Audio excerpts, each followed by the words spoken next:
In other words, this person already had an amazing life in their first lifetime, and they're coming back to have, again, an amazing life, but they already did all these things.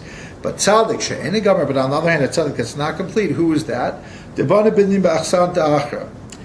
built inheritance in another soul, right? And they also did many good things.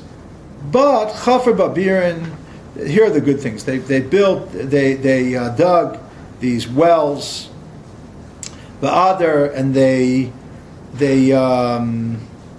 plowed the field. And again, these are all things tikkunim. These are all like fixings of souls. Ha'iskin avni yisod kemil kadmin, and this person fixed the foundation stone as it was originally, meaning the second soul continued to do the right things. V'amoba, the person worked on it. V'lo yada ishtar delay. But the thing is, it's like Rav Sheshas. There was a little thing wrong in the first time around. The person wasn't 100%. They were good. They were overall pretty good, but there was something left that needed to be fixed. And then you have this dilemma. You know, a lot of us have these existential dilemmas. Like, am I really living the life that I was put here into this world? But some of us, we live and we say, is my body going to get up or is my earlier body going to get up? That's the question that Reb Sheshis is asking.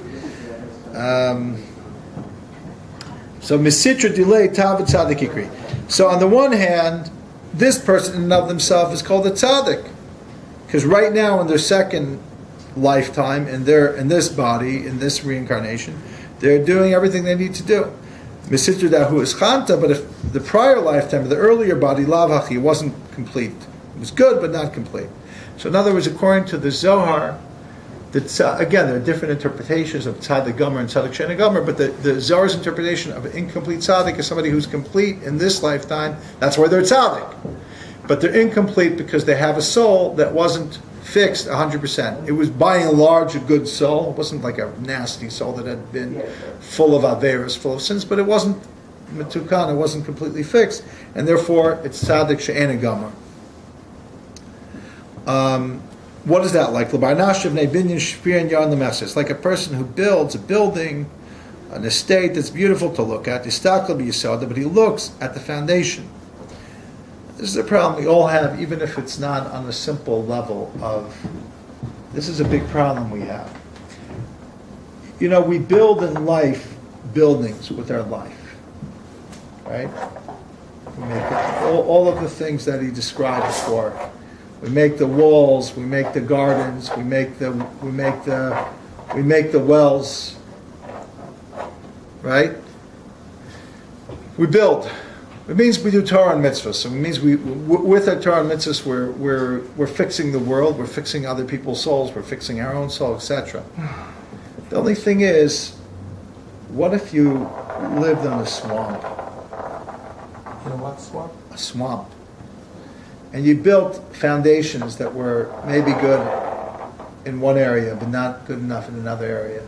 So even though the building looks beautiful, everything works fine, but all of a sudden, it's shaking, it's sliding. So this is the issue we have. You can be perfect. You can have a perfect structure of what you've built, but the question is, what's your foundation? And we all have a foundation, meaning we all have a root soul, of where the root of the soul means what's buried. Freud talked about the unconscious, but the Zohar talks about the soul before we took possession of it, so to speak, where it was before. Now that part is submerged. It's the foundation beneath the surface. We could have built a magnificent building, but our root, meaning the soul that we have from before, may be imperfect. What are you going to have to do ultimately? You may have to take down the whole structure to fix the yesod, or maybe not take it down literally. You may have to get some serious workers in and redo the foundation. But what's interesting about foundation is connected to Pinchas, because for some reason Yesod, what is Yesod? The attribute of Yesod, of the foundation, that's the connectivity. Because that's what roots us and what connects us. That's also the sexual part of the person is called Yesod. That's also connected to the foundation. So let's see what the Zohar says here. So it's Levarnash to Banabidin Shapir Yon the Master, right? This person builds a magnificent structure, it's beautiful, it's Stakel Yisoda, but then the person looks at their foundation of this building. But they see that it's sunk in and crooked in all directions. So then, even though it looks like it's a perfect building, but it's not. Because the foundation. So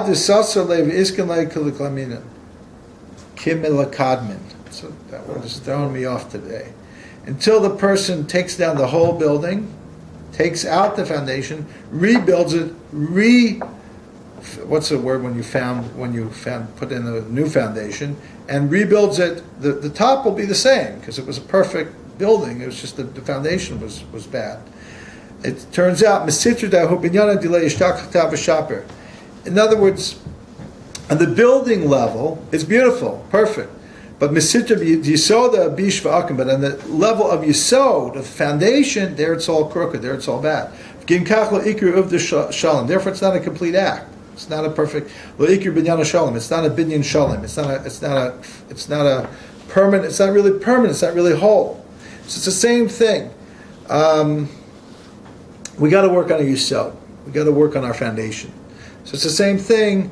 That's why when this person, like Rav Sheshes, is going to leave this world, why doesn't he go into his, and then after Tchias HaMesim will go reincarnated, what does that soul go back into?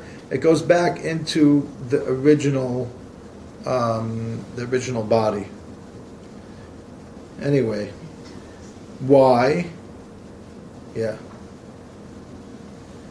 Because the whole time, that's also the power of uncertainty. What do you do when you have that type of soul? The whole time you're questioning yourself, you're doubting yourself. You're saying, I don't know if this soul is going to really be my soul. I don't know if I deserve it. So because you question it, you don't have the relationship you need for it to come and transform you for Tchias HaMesim. That's what the Zohar says. There's a book in Israel called Mapecha, Revolution. Yeah. It was translated into English too, but they showed some kind of pseudoscience. Yeah. That people who were great people throughout the centuries, who were, they say, are a reincarnated version. And they look very similar from one body to the other. They could be hundreds of years apart, but they have a striking similarity from one body to the other. It's interesting, because in a lot of Kabbalah work, it's like if the name is the same, that often means they're going to come into the same. Or if they have the same temptation, it means that's likely they were. Similarity. Yeah. Yeah. So whatever body you choose is probably a variation of the same thing. Yeah. I know two of my past lifetimes where I did look very similar, but I know one when I look completely different, and I hope that's not the one. Now you've got me really worried. Now you worry. Don't worry about it. Don't worry. Another reason to go see a psychoanalyst. I'm worried. My dad doesn't. You should exercise, not because of how you'll look in the next lifetime, but just, it'll make you happier in this lifetime. What if you don't make it very far? Say you die when you're a year or 2 years old in the first lifetime. Would you go back to that body? You'd be... It's beyond the scope of this conversation. I actually didn't prepare to answer all the questions of. Especially the older days. Yeah, that's a seminar. That's a special seminar. Special seminar. Begin Kaf, because of that, in this circumstance of this soul that was reincarnated. So tzaddik she'en gamer, that person is called an incomplete tzaddik in the second lifetime. Menivcha. And it's possible that they'll get pushed away. In other words, maybe the soul won't come back for the revival, or the Tchias HaMesim of the dead, into the second body. So the question is, what will happen? Will that body never come back? We believe that all the people that were alive will come back. And the answer is that body will also come back with just a nitzis, just a little spark from the soul, but it won't have the full soul. Valda, the primary soul it'll go back to the first body. Valda, bivala rasha tzaddik mimena. That's why the sages say in the Gemara Brachas that sometimes a tzaddik can kind of swallow up that a complete tzaddik, there's a difference between a complete tzaddik and an incomplete tzaddik. And that's the difference, that the complete tzaddik doesn't have to worry about this, but the incomplete tzaddik has to worry about whether his soul is going to stay in his body, or if it will go back to the earlier body and just one spark of it will go into his body at Tchias HaMesim. Now let's get back to Pinchas. Okay, we talked about reincarnation because we talked about Pinchas, who was reincarnated but not of an Avio.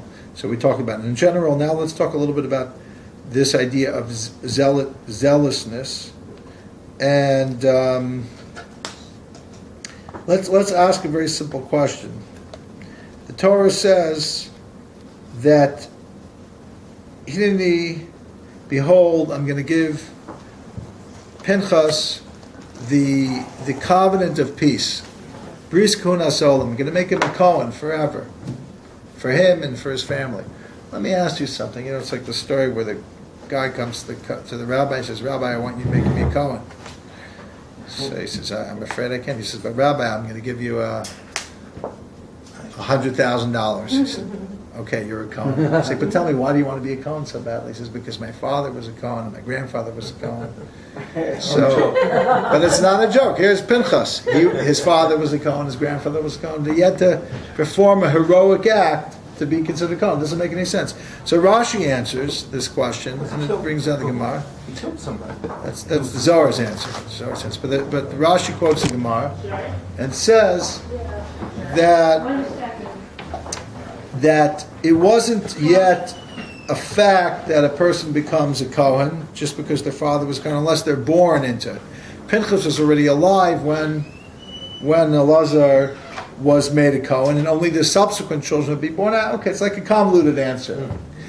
But the Zohar's another answer. The Zohar's answer is that when you kill somebody, you lose your right to be a Kohen. You can't be a Kohen and be a murderer. The only thing is because a Kohen is a Isha Chesed, a Kohen is a person of kindness.